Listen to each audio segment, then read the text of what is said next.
नागपुर में कांग्रेस नेता विजय वडेट्टीवार ने कथित भ्रष्टाचार और खराब प्रकरण को लेकर राज्य सरकार और प्रशासन पर गंभीर आरोप लगाए।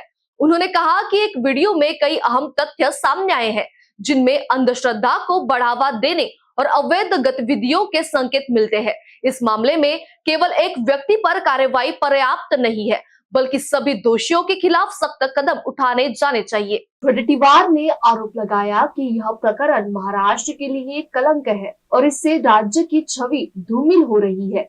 उन्होंने कहा कि यदि राजनीतिक और प्रशासनिक स्तर पर जुड़े लोगों पर कार्रवाई नहीं होती तो जांच अधूरी मानी जाएगी। सरकार पर निशाना साधते हुए उन्होंने कहा कि राज्य में बड़ी संख्या में जीआर जारी कर आर्थिक अनियमितताएं की जा रही है। उनके अनुसार कई विभागों में 10 से 20% तक कमीशन लेकर बिल पास किए जा रहे हैं।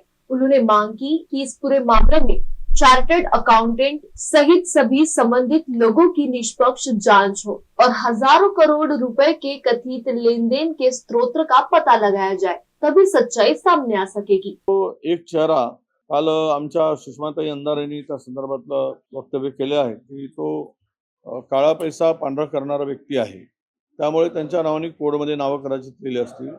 पण त्याबरोबरच ज्या व्हिडिओमध्ये सगळं काही आहे आणि सापडले आहेत, त्यांना भेटले आहेत, त्यांच्या त्या अंधश्रद्धेला खतपाणी घातलं आहे, त्यांच्या अंधश्रद्धेला समर्थन केलं आहे, हे जेवढे असतील, कोणी किती मोठा असो, त्याच्यावरती कारवाई झाली पाहिजे। केवळ चाकणकरावर कारवाई झाली म्हणजे कारवाई पूर्ण होत आहे असं नाही। इतर दोषी आहेच, त्यांच्यावर काय कारवाई करायची ते सुरू आहे, त्यांना नोटीस बिटीस दिलं आहे। परंतु इतरांचं काय, इतर मोठ्या धिन्नांचं काय? अरे तुम्ही शपथ घेताय, तुम्ही एका संविधानिक पदावर आहात, कायदे करण्याच्या अधिकार क्षेत्रात तुम्ही मोडताय आणि तुम्ही जे कायदे मोडण्याचं काम करताय, कायदे तयार करणारी मंडळी कायदे मोडायचं जर काम करत असेल तर ते कारवाईस पात्र आहेत।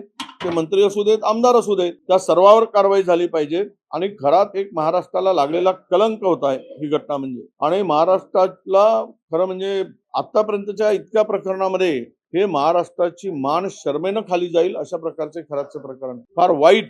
आणि या खरातला मोठी करणारी कोण? तर राजकारणी, प्रशासनातील मोठे अधिकारी यांच्यामुळे तो खरात मोठा झाला। मग हे कारवाईपासून दूर कसे?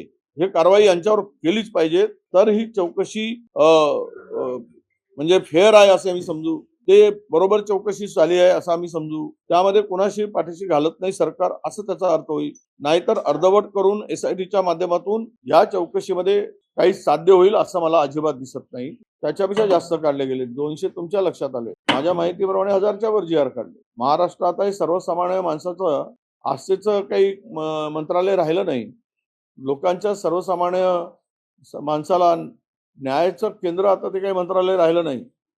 तर हे आता लुटारूंच्या टोळीचं महाराष्ट्रातील केंद्र झालेलं आहे, अशी मंत्रालयाची आता स्थिती झाली आहे। इकडे सर्व मंत्रालयातील सर्व विभागामध्ये जोरात जीआर काढून पैसे वाटण्याचं काम सुरू झालेलं आहे। 10% तर 20% कमिशन सर्रास घेऊन बिलं काढली जात आहेत आणि नवीन जीआर काढून जो बजेटमध्ये आलेल्या पैशाची विल्हेवाट पद्धतशीरपणे लावली जाते।